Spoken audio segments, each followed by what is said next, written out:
dusanzwe tuzi ko abantu bakize cyane ku isi bubaka amazu ahenze, amahoteli, ibigo by'ubucuruzi ndetse n'imijyi mishyashya. Ariko hari inkuru yatunguye abantu benshi muri Afurika ndetse no ku isi yose. Ni inkuru y'umugabo ukomoka muri Nigeria. Amazina ye ni Adebayo Okafo, umunyanigeriya watunguye isi yose. Umuherwe wavukiye mu mujyi wa Lagos, umwe mu mijyi minini kandi ikomeye muri Afurika. Uyu mugabo ntabwo yamenyekanye gusa kubera ubutunzi bwe, ahubwo yamenyekanye kubera umushinga udasanzwe watumye abantu benshi bibaza niba koko hari umuntu ushobora kubaka umujyi wose mu nda y'umusozi.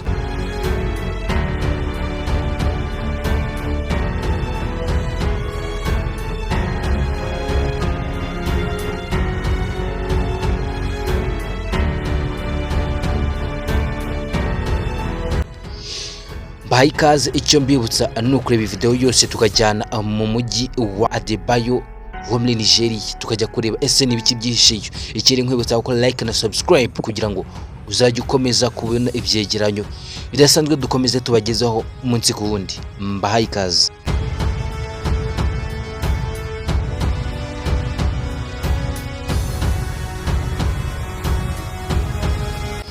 Inkuru yatangiye gukwirakwira igihe amafoto y'irembo rinini ryubatswe hagati y'urutare yatangiraga kugaragara ku mbuga nkoranyambaga zigiye zitandukanye.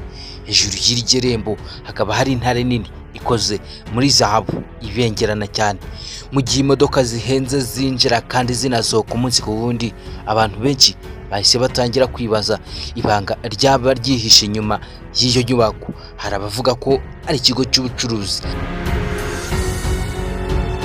hari abakeka ko ari ububiko bw'imitungo. Ariko uko inkuru ikomeza gukwirakwira niko havuka andi makuru mashyashya avuga ko munsi y'uriya musozi hihishe umujyi ukomeye cyane. Ese Adebayo Okafo ni muntu ki? Yavutse ryari? Amateka ye ni ayahe? Ni ubuhe butunzi bukomeye yaba afite butuma agira umujyi ukomeye cyane, umujyi yubatse mu nda y'umusozi?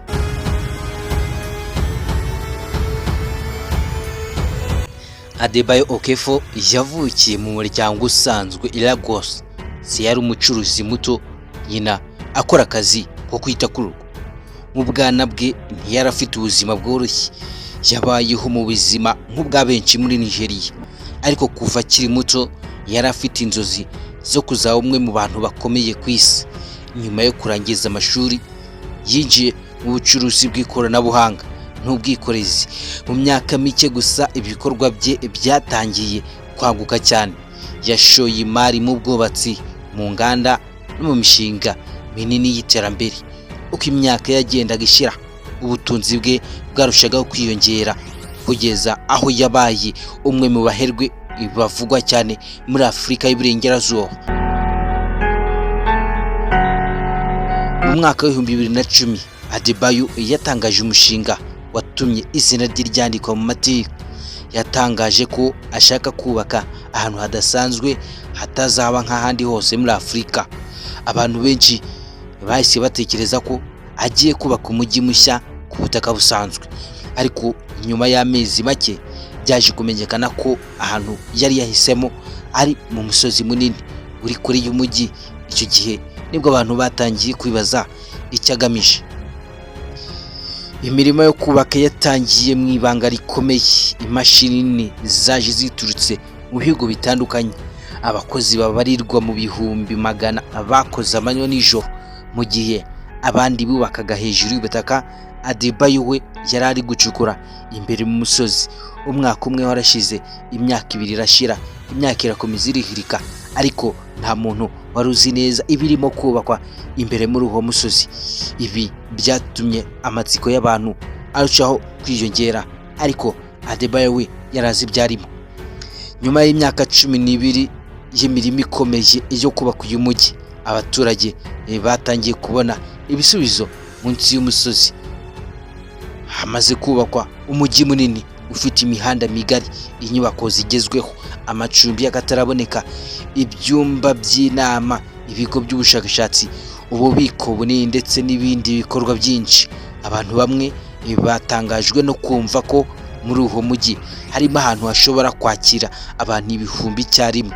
Hari n'abavuga ko uwo mujyi ufite ubushobozi bwo gukomeza gukora n'iyo haba habaye ibibazo bikomeye hanze yawo.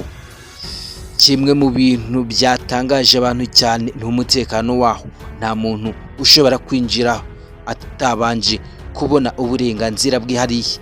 Ku marembo haba hari abarinzi bashinzwe umutekano amasaha 24 kuri 24.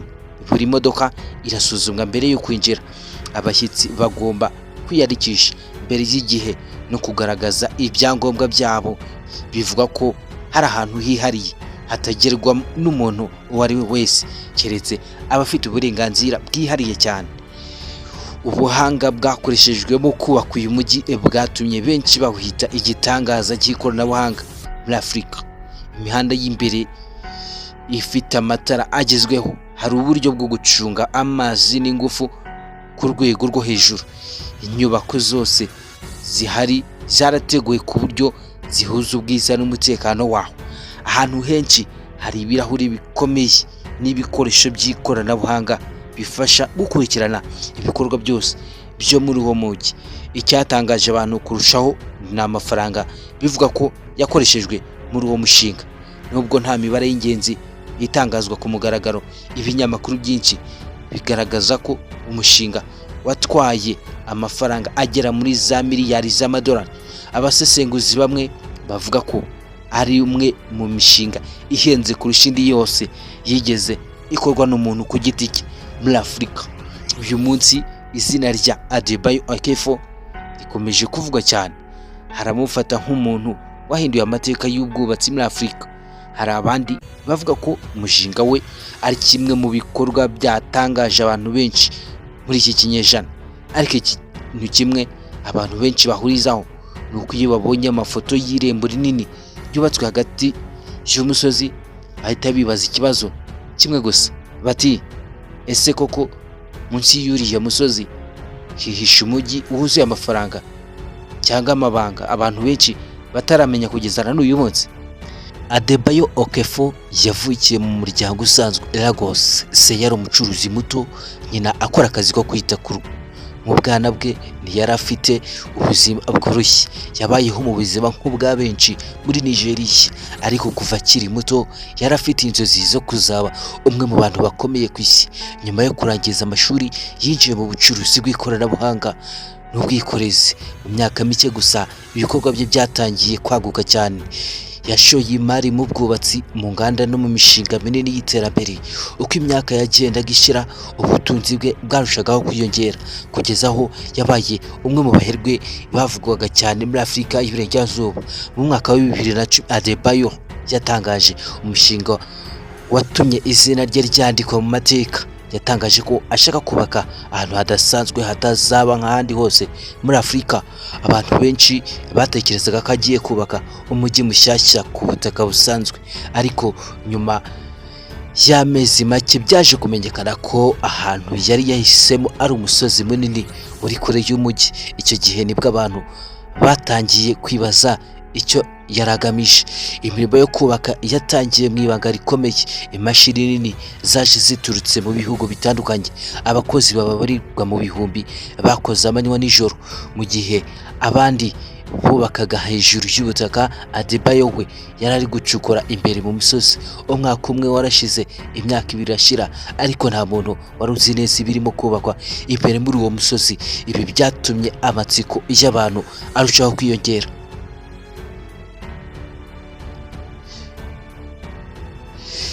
Nyuma y'imyaka 12 y'imirimo ikomeye, abaturage batangiye kubona ibisubizo. Munsi y'umusozi hari hamaze kubakwa umujyi munini ufite imihanda migari, inyubako zigezweho, amacumbi y'akataraboneka, ibyumba by'inama, ibigo by'ubushakashatsi, ububiko bunini ndetse n'ibindi bikorwa byinshi. Abantu bamwe batangajwe no kumva ko muri uwo mujyi harimo ahantu hashobora kwakira abantu ibihumbi icyarimwe. Hari n'abavuga ko uwo mujyi ufite ubushobozi bwo gukomeza gukora n'iyo haba habaye ibibazo bikomeye hanze yawo. Kimwe mu bintu byatangaje abantu cyane ni umutekano waho. Nta muntu ushobora kwinjira atabanje kubona uburenganzira bwihariye. Ku marembo haba hari abashinzwe umutekano amasaha 24 kuri 24.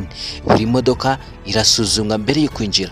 Abashyitsi bagomba kwiyandikisha mbere y'igihe no kugaragaza ibyangombwa byabo. Bivugwa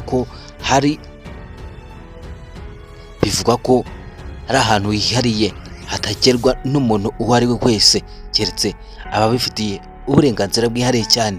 Ubuhanga bwakoreshejwe mu kubaka uyu mujyi bwatumye benshi bawita igitangaza cy'ikoranabuhanga muri Afurika.